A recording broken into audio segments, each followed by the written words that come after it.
Okay, तो last lecture के अंदर मैंने आप लोगों के साथ डिस्कस करा था फेजर डायग्राम, और सबसे इम्पोर्टेंट चीज़ थी कि अगर हम एक नो लोड आइडियल ट्रांसफार्मर की बात करते हैं तो कैसे वो डिफरेंट है प्रैक्टिकल ट्रांसफार्मर से, और जो भी क्लेम किए जाते हैं, या अगर हम बात करते हैं बुक्स में, तो बुक्स में जो आई एम जो दिक्कत होती है, I m not equal to zero लेते हैं, उसके पीछे मैंने आपको कारण बताया था कि वो एक ऐसी परफेक्ट मशीन की बात करते हैं जिसके अंदर लॉसेस तो ज़ीरो हैं बट परमेबिलिटी फाइनाइट है, मतलब इनफाइनाइट नहीं है। और उसी की वजह से मेजर चेंजेस हमें देखने को मिलते हैं जितनी भी बुक्स से हम लोग गो थ्रू होते हैं। अगर किसी भी बुक के अंदर अगर मैग्नेटाइजिंग करंट नॉन ज़ीरो है, इसका मतलब वहाँ पर परफेक्ट मशीन की बात की जा रही है, आइडियल मशीन की बात नहीं की जा रही, मतलब लॉसलेस एक तरीके से मैं कह सकता हूँ ट्रांसफार्मर कोर की बात की जा रही है। तो ये हम लोगों ने कंपेयर करा था। नाउ आज मैं और डिटेल में जाऊँगा। आई होप ये एक्चुअली क्या है ना, मैंने लेक्चर पोस्ट किया था और आप लोगों के जो भी कमेंट्स आए थे काफ़ी पसंद आए मेरे को। उनमें से कुछ लोग ये कह रहे थे कि सर ये आप नई सीरीज़, एक्चुअली नई सीरीज़ नहीं है ये, बेसिकली ना एक आप कह सकते हो कि एक एक इंटरेस्टिंग सा लेक्चर है जो अभी मैं जब पावर इलेक्ट्रॉनिक्स के लिए तैयार कर रहा था, अभी मैं पल्स ट्रांसफार्मर के ऊपर काम कर रहा हूँ, पावर इलेक्ट्रॉनिक का पार्ट है, तो वहाँ पर मेरे को एक चीज़ देखी तो मैंने सोचा उसके लिए मैं ट्रांसफार्मर और प्रैक्टिकल ट्रांसफार्मर और आइडियल के बीच में एक पर्सपेक्टिव आपको डिस्कस करता हूँ। जैसे क्या होता है, कभी कभी क्लास में कुछ स्टूडेंट अच्छे क्वेश्चन पूछते हैं या कोई व्यूअर पूछता है, तो उसके लिए फिर मैं जब पूरा उसको एनालिसिस एंड रिसर्च करता हूँ, तो वो मेरे पास नोट्स बने हुए थे, तो मैंने सोचा क्यों ना एक रिसर्च करके ये जो नोट्स मैंने बनाए हैं इसको आप लोगों के साथ शेयर करूँ। तो it is just like that, कोई सीरीज़ का पार्ट नहीं है ये, एक इंटरेस्टिंग लेक्चर की कैटेगरी में से डाल सकते हो। ओके, तो आज हम लोग बात करेंगे लॉसलेस और आइडियल ट्रांसफार्मर के सर्किट के बारे में, और ये बहुत ही इंटरेस्टिंग होने वाला है। एक्चुअली क्या होता है, अगर हम बात करें लॉसलेस ट्रांसफार्मर, लॉसलेस का मतलब क्या हुआ कि भैया जो कॉपर लॉसेस ज़ीरो होंगे, है ना, आयरन लॉसेस ज़ीरो होंगे, लेकिन लेकिन यहाँ पर इस पर्टिकुलर कंडीशंस के अंदर जो हम लोग मेजॉरिटी के अंदर, जैसे अगर हम बात करते हैं परमेबिलिटी की, तो परमेबिलिटी जो होगी वो इन्फाइनाइट नहीं होगी। ठीक है, समझ में आ रही बात है। और आइडियल हम लोगों ने, मैंने पहले क्लियर कर दिया था कि परमेबिलिटी जो होगी वो इन्फाइनाइट होगी, प्लस लॉसेस भी ज़ीरो होंगे। ठीक है, ओके। ना अगर मैं आइडियल ट्रांसफार्मर की बात करता हूँ तो देखो, आइडियल ट्रांसफार्मर क्या होता है, उसके अंदर किसी भी तरीके का कोर का कोई कंपोनेंट नहीं होता। आपको पता होगा, बुक पे हम बहुत बार पढ़ते हैं, तो हम लोग इस तरीके के कोर कंपोनेंट का इस्तेमाल करते हैं प्रैक्टिकल ट्रांसफार्मर में। ये जो कोर कंपोनेंट होता है, इसके अंदर ये जो रेजिस्टिव पार्ट होता है, ये कोर लॉसेस को दर्शाता है। आगे मैंने कवर करा है, जब प्रैक्टिकल से कंपेयर करूंगा। और ये जो इंडक्टिव पार्ट होता है, ये बेसिकली मैग्नेटाइजिंग कंपोनेंट को दर्शाता है। मतलब कि अगर हमारी कोर फाइनाइट है देन इट नीड्स एमएमएफ। ठीक है, एमएमएफ की वैल्यू जीरो नहीं होगी क्योंकि परमेबिलिटी जो है वो फाइनाइट है। तो ऐसी कंडीशन में क्या होगा, एक मैग्नेटाइजिंग करंट आईएम की ज़रूरत पड़ेगी, ये मैग्नेटाइजिंग करंट कोर को मैग्नेटाइज करेगा। तो ये जो मैग्नेटाइजिंग करंट की रिक्वायरमेंट होगी, ये मैग्नेटाइजिंग करंट इस पर्टिकुलर मैग्नेटाइजिंग कंपोनेंट से पास होगा। समझ में आ रही बात है, क्लियर हो गया। अब क्योंकि आइडियल ट्रांसफार्मर है ना, तो इसके अंदर कोई कोर लॉस होगा, तो आरसी जो कोर लॉस कंपोनेंट था वो जीरो हो गया, और ना ही इस आइडियल कोर के अंदर कोई भी मैग्नेटाइजिंग करंट की ज़रूरत पड़ेगी, तो जो एक्सएम है वो भी ज़ीरो हो जाता है। इसीलिए आप देखोगे यहाँ पर किसी भी तरीके का कोई भी शंट ब्रांच हम यूज़ नहीं करते। ये N1:N2 टर्न का आइडियल ट्रांसफार्मर का सर्किट डायग्राम है। ठीक है, ये टर्न जो होंगे ये केवल इनका इस्तेमाल करा जाएगा एनर्जी को ट्रांसफ़र करने के लिए, प्राइमरी टू सेकेंडरी। यहाँ से यहाँ जो हम एनर्जी भेजेंगे केवल उसको ट्रांसफॉर्म करने के लिए हम यहाँ पे दिखा रहे हैं। लेकिन अगर मैं बात करता हूँ लॉसलेस ट्रांसफार्मर की, ठीक है, लॉसलेस ट्रांसफार्मर जो कि बुक्स में रेफर करे जाते हैं, बुक्स में, तो वहाँ पर परमेबिलिटी जो होती है वो इन्फाइनाइट नहीं होती। इन्फाइनाइट नहीं होने का मतलब it needs magnetising current, last lecture में डिस्कस करा था। तो अगर मैग्नेटाइजिंग करंट की रिक्वायरमेंट है तो वो कहाँ फ्लो करेगा, तो वो फ्लो, उसको फ्लो करवाने के लिए, अगर आपको ध्यान हो, कोर कंपोनेंट में एक एक्सएम था और एक था आरसी। आरसी और एक्सएम, जो भी तुम्हें नाम देने, तो आरसी तो नहीं होगा because lossless transformer, but XM होगा, और ये एक्सएम काम क्या होगा, इस आईएम को फ्लो करवाना। तो उसके लिए यहाँ पर ये एक एक्सएम पैरेलल में अटैच करना पड़ेगा। यानी कि अगर आप कोई जो जो भी आप बुक पढ़ रहे हो, अगर उसके अंदर उन्होंने लॉसलेस ट्रांसफार्मर की बात करी है, आइडियल का बोल के लॉसलेस लिया है, वो कैसे पता करेंगे, आईएम की value not equal to zero अगर ली है, तो इस आईएम को, करंट को फ्लो कराने के लिए we need such type of shunt inductive branches. ये हमें दिखाना पड़ेगा। समझ में आ रही बात है क्योंकि ये जो आप पार्ट देख रहे हो, this is the ideal part. ये जो टर्न रेशियो आप देख रहे हो, ये आइडियल ट्रांसफार्मर को रिप्रेजेंट करता है, और इसके अंदर केवल वो करंट फ्लो करेगी जो हमारी सेकेंडरी की रिक्वायरमेंट होती है। यानी कि अगर सेकेंडरी, मैं बताऊंगा लोड ट्रांसफार्मर जब कवर करूंगा, तो अगर यहाँ पर कोई मैं लोड लगा दूंगा तो उसकी वजह से कोई करंट फ्लो करेगा, तो वो तो यहाँ पर फ्लो कर सकता है। बट अगर मैं नो लोड की बात करता हूँ, तो नो लोड कंडीशन में इन जो टर्न्स हैं यहाँ पर कोई करंट फ्लो नहीं करता। अगर आपको टर्न फ्लो कराना है IM, तो वो उसके लिए हमें एक सेपरेट ब्रांच बनानी पड़ेगी। समझ में आ रही बात है? क्लियर हो गया? सो दिस इज ऑल अबाउट। तो यहाँ पर हम देख सकते हैं कि फ्लो ऑफ मैग्नेटाइजिंग करंट, ठीक है, will require separate parallel inductive branch XM। समझ में आ रही बात है? आई होप क्लियर हो गया होगा। ठीक है, तो अब देखते हैं यहाँ पर, अगर हम बात करते हैं आइडियल ट्रांसफार्मर एट लोड, अगर हम लोड पे बात करें, तो फॉर एग्जांपल ये हमारे पास आइडियल ट्रांसफार्मर है, और अगर हमने एक लोड यहाँ पर कनेक्ट कर दिया, नो लोड कंडीशन में कोई भी करंट फ्लो नहीं कर रहा था, ना तो I0 ना I1, लेकिन अगर लोड कनेक्ट करोगे तो लोड जो होगा वो कुछ करंट को अपने रिक्वायरमेंट होगी उसकी, बिकॉज यहाँ पर अगर देखें तो V1 दिया, V1 से I1, E1 आया, E1 से E2 आया, म्यूचुअल इंड्यूस होकर E2 से V2 आया। अब अगर यहाँ पे लोड कनेक्ट कर दोगे, सर्किट कंप्लीट हो गया।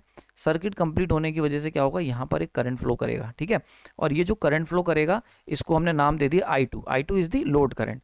अब ये जो लोड करंट फ्लो करेगा, ये लोड करंट आपको पता ही है कि it will create the demagnetising effect. यानी कि अगर हम ट्रांसफार्मर की बात करें, तो ट्रांसफार्मर कोर में जो भी लोड करंट होता है उसका काम वो क्या करता है, वो कोर के जो नेट मैग्नेटिक फ्लक्स है, यूजफुल फ्लक्स φm, इसको डीमैग्नेटाइज करने का काम करता है, ठीक है, डेट शुड बी φ2। अब इस वजह से अगर केवल φ2 फ्लो करेगा, तो जो कोर का नेट फ्लक्स है वो रिड्यूस हो जाएगा। बट ट्रांसफार्मर की एक खासियत होती है कि उसका जो कोर का फ्लक्स है वो कांस्टेंट रहता है, तो इसको कांस्टेंट बनाने के लिए एक φ1 हमें एक्स्ट्रा चाहिए होगा, जो कि इस φ2 को काउंटर कर सके।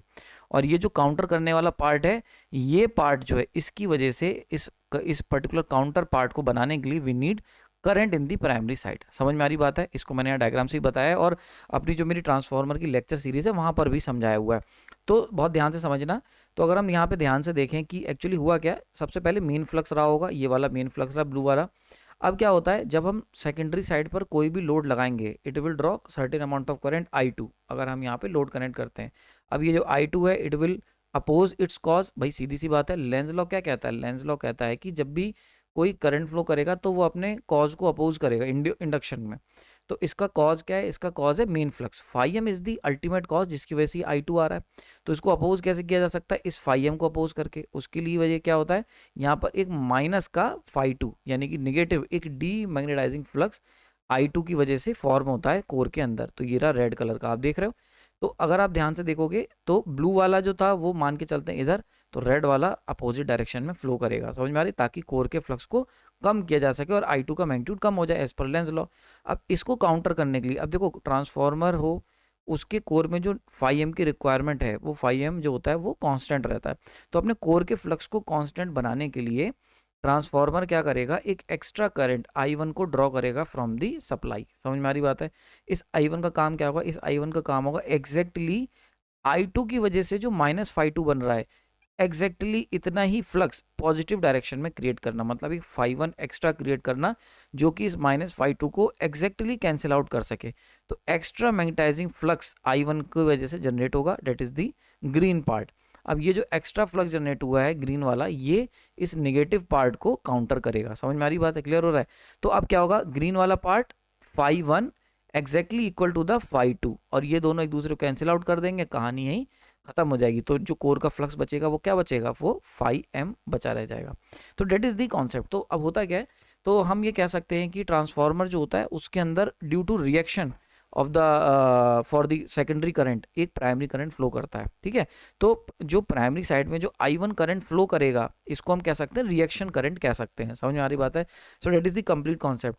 तो अगर आप ध्यान से देखोगे तो प्राइमरी साइड में जो करंट फ्लो कर रहा है I1, इसका मैग्नीट्यूड कितना होगा, तो मैंने अभी बताया कि जो सेकेंडरी साइड में जो करंट फ्लो करा, इसकी वजह से जो फ्लक्स क्रिएट होगा उसको कैंसिल आउट करना है। तो अगर हम फ्लक्स की बात करते हैं तो इसको हम एमएमएफ में नाप लेते हैं, एमएमएफ।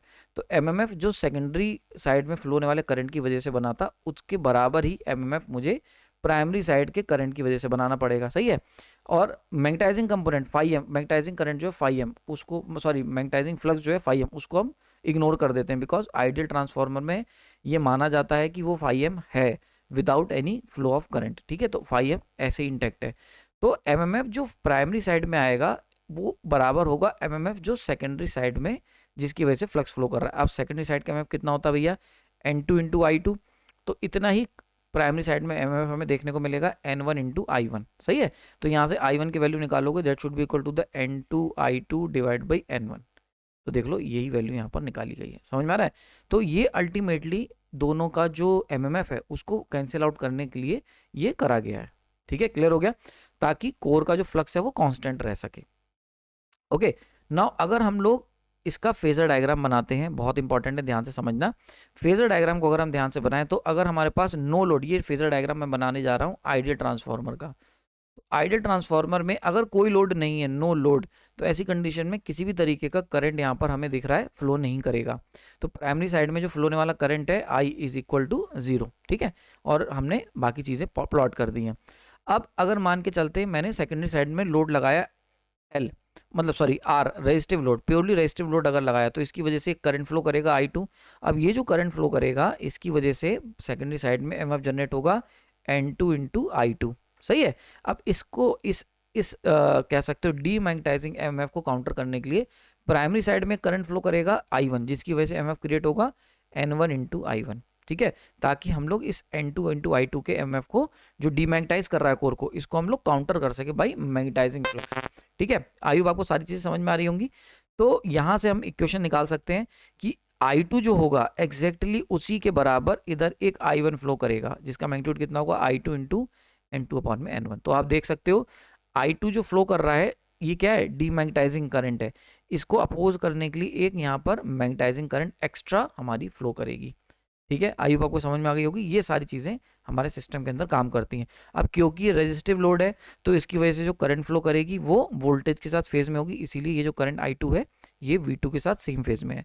और इसको काउंटर करने के लिए जो करंट फ्लो करेगी वो भी एक रेजिस्टिव करंट होगी, तभी तो एग्जैक्टली कैंसिल कर पाओगे। तो ये V1 के साथ सेम फेज में है, ठीक है।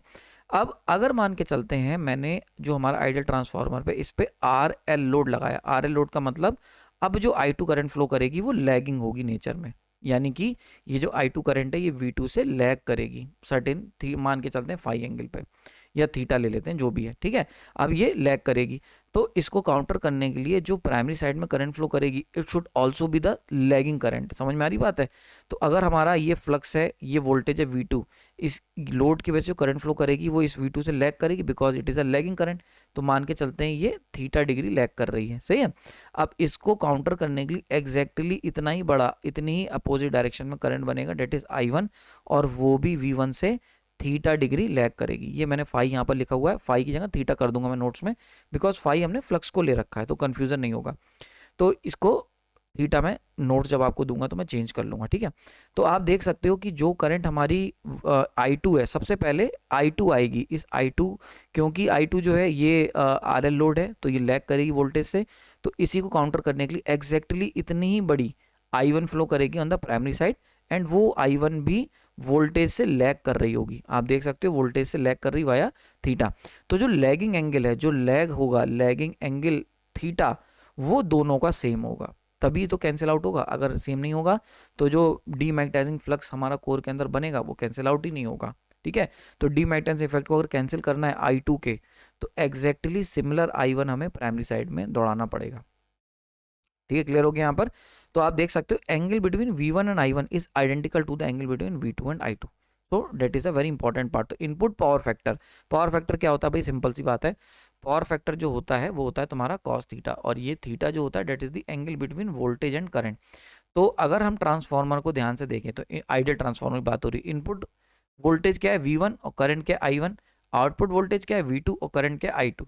V2 और I2 के बीच में अभी हमने देखा क्या एंगल है, थीटा है, और मैंने बताया आपको सिमिलरली ऐसा ही एंगल मुझे V1 और I1 के बीच में देखने को मिलेगा, ठीक है। तो इसीलिए कहा गया है कि input power factor is equal to the output power factor, ठीक है। तो ये बात आपको ध्यान रखनी है, ट्रांसफार्मर के आइडियल केस में ऐसा होगा, प्रैक्टिकल में नहीं होगा, बिकॉज प्रैक्टिकल के अंदर क्या होगा कि तुम्हारा एक I0 करंट भी आएगा, जिसकी वजह से पावर फैक्टर एंगल में वेरिएशन हमें देखने को मिलेंगे I1 और V1 के बीच में, ठीक है। आई होप आपको समझ में आ गई सारी बातें। So this is about all about ideal transformer. तो लास्ट लेक्चर में हमने ideal transformer at load, no load discuss करा था। इस लेक्चर के अंदर ideal transformer at load discuss करा है, ठीक है, क्लियर। अब चलते हैं आगे की तरफ। नाउ अगर मैं जर्नी स्टार्ट करता हूँ आइडियल से प्रैक्टिकल जाने की तरफ, तो इक्विवेलेंट सर्किट में क्या क्या बदलाव मुझे देखने को मिलेंगे वो मैं आपको सिखाता हूँ। बहुत इंटरेस्टिंग स्लाइड है, ध्यान से देखना। तो जैसे मान के चलते मेरे पास आइडियल ट्रांसफार्मर है, mu infinity, leakage zero, copper loss zero, call logs zero, I not zero, क्योंकि इन्फिनिटी है। तो आप देख सकते हो इस तरीके का स्ट्रक्चर हमें देखने को मिलेगा, कोई डेवलपमेंट नहीं, सिंपली हमारे पास 2 टर्न होंगे। नाउ जैसे ही मैं लॉसलेस ट्रांसफार्मर की बात करने लगता हूँ, लॉसलेस यानी कि एक हम लोग कह सकते हैं जो बुक में दिया होता है, तो वहाँ पर जो परमेबिलिटी होती है वो वेरी हाई हो जाती है, इन्फानाइट से स्विच होके वेरी हाई। अब क्योंकि परमेबिलिटी इन्फानाइट नहीं है तो मैग्नेटाइजिंग करंट जो होगी वो जीरो नहीं होगी, आई एम जो होगी वो नॉट इक्वल टू जीरो, यानी कि एक मैग्नेटाइजिंग करंट की जरूरत पड़ेगी। अब मैंने आपको अभी सिखाया था पीछे कि अगर मैग्नेटाइजिंग करंट फ्लो करानी है तो ये जो टर्न्स देख रहे हो, इन टर्न्स का काम केवल एनर्जी को ट्रांसफर करना है, या फिर जो रिएक्टिव करंट है, यानी कि इस अगर यहाँ पर I2 फ्लो कर रही है तो उसके लिए प्राइमरी साइड में I1 फ्लो करवाना है, यानी कि रिएक्शन को सिग्निफाई करना है, रिएक्टिव करंट को। रिएक्टिव मतलब RL वाला रिएक्टिव नहीं, रिएक्टिव हम ये कह सकते हैं रिएक्शन करंट, बल्कि करेक्ट वर्ड जो होगा रिएक्शन करंट। तो ये जो टर्न्स आप देख रहे हो इसका काम है रिएक्शन करंट को सिग्निफाई करना, कि अगर I2 होगा तो इसकी वजह से I1। इनका काम, इनमें कभी भी मैग्नेटाइजिंग फ्लक्स या मैग्नेटाइजिंग करंट फ्लो नहीं करता है, ठीक है। तो ये जो टर्न्स आप सिग्निफाई कर रहे हो, this is about ideal transformer, जिसके अंदर IM कभी फ्लो नहीं करेगा, ध्यान से समझते रहना, ठीक है। इनके अंदर केवल और केवल वो करंट फ्लो करेगा जो कि सेकेंडरी साइड के करंट को कैंसिल आउट कर सके, मतलब जो फ्लक्स को, या कह सकता हूँ सेकेंडरी के MMF, सेकेंडरी साइड का जो MMF है इसको कैंसिल आउट करने के लिए जो प्राइमरी साइड में MMF फ्लो करेगा, उस MMF को बनाने के लिए जो करंट चाहिए वो यहाँ पर फ्लो करता है, ठीक है, क्लियर हो गया। तो ये चीज़ समझ में आ गई होगी। सो this is the ideal part. तो अब क्योंकि यहाँ पर IM जीरो था, कोई टेंशन नहीं थी, लेकिन अब IM आ गया है, तो इस IM को फ्लो कराने के लिए we need a parallel shunt branch, जिसको हम XM से डिनोट करते हैं, ठीक है। अब पैरेलल शंट क्यों कह रहा हूँ, बिकॉज कोई भी चीज़ जब करंट डिवाइड होगा, ध्यान समझिए, जब करंट का डिवीजन होता है तो हम लोग पैरेलल में कंपोनेंट ऐड करते हैं। जब वोल्टेज का डिवीजन होता है, यानी कि कहीं पर भी वोल्टेज ड्रॉप होता है, तो उसको हम सीरीज में ऐड करते हैं।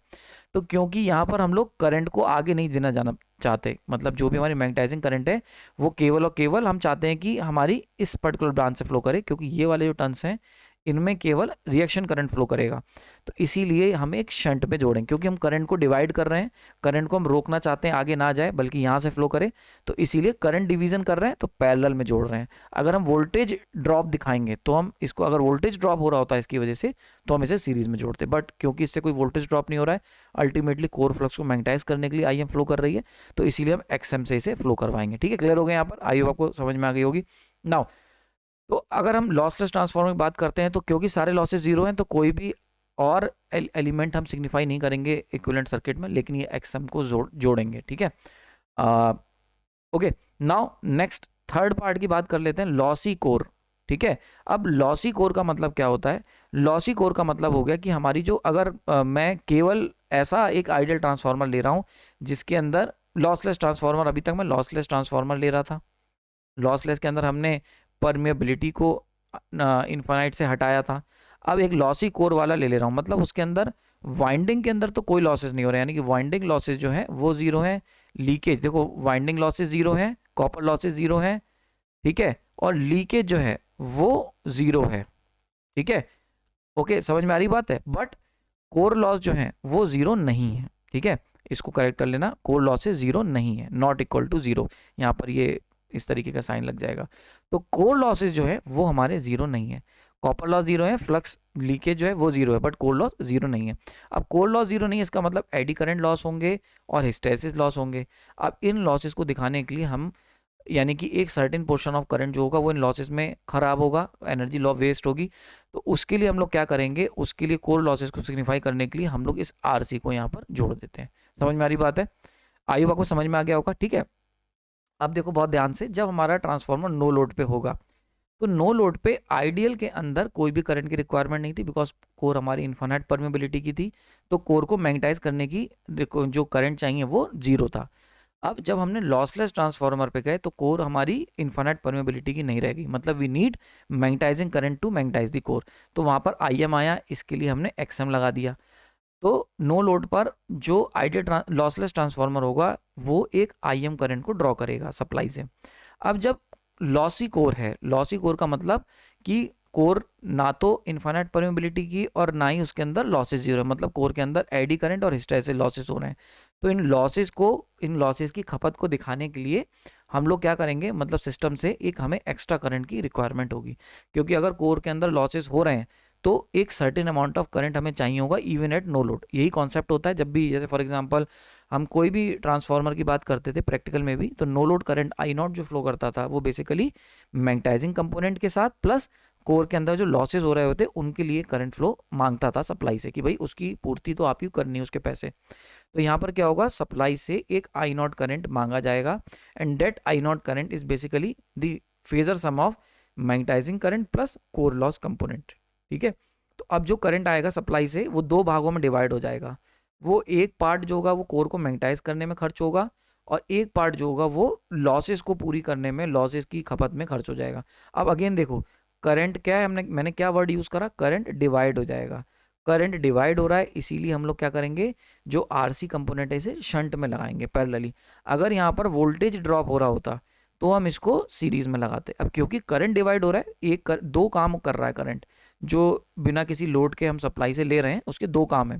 एक, कोर को मैग्नेटाइज करना, that is the I M जो कि एक्स एम के थ्रू फ्लो करेगा, और दूसरा जिसका काम है कोर लॉस को फुलफिल करना, तो आई सी या जो भी तुम शब्द यूज करते हो, तो एक आई सी हो गया, एक आई एम हो गया। तो क्योंकि जो नो लोड करंट है वो दो पार्ट में डिवाइड हो गया, that is the phasor sum of I M plus I C. Phasor sum क्यों कह रहा हूँ, क्योंकि दोनों रेजिस्टिव नहीं है, एक ये जा रहा है अक्रॉस एल और ये जा रहा है अक्रॉस आर, तो हमें यहाँ पर फेजर सम की बात करनी पड़ेगी। ठीक है, देन यहाँ पर प्रैक्टिकल ट्रांसफॉर्मर जो कि कंप्लीटली प्रैक्टिकल होता है, मतलब ना तो वाइंडिंग आइडियल है और ना ही तुम्हारा कोर आइडियल है। तो यहाँ पर जो परमेबिलिटी होगी वो हाई होगी बट इन्फाइनाइट नहीं होगी। इसकी वजह से क्या हुआ, हमें आईएम की ज़रूरत पड़ेगी। लीकेज हो रहा होगा, leakage not equal to zero, copper losses not equal to zero, core losses not equal to zero, I naught. अब जब कोर लॉसेज जीरो नहीं है तो हमें आईएम की ज़रूरत पड़ेगी एंड आईसी की भी ज़रूरत पड़ेगी।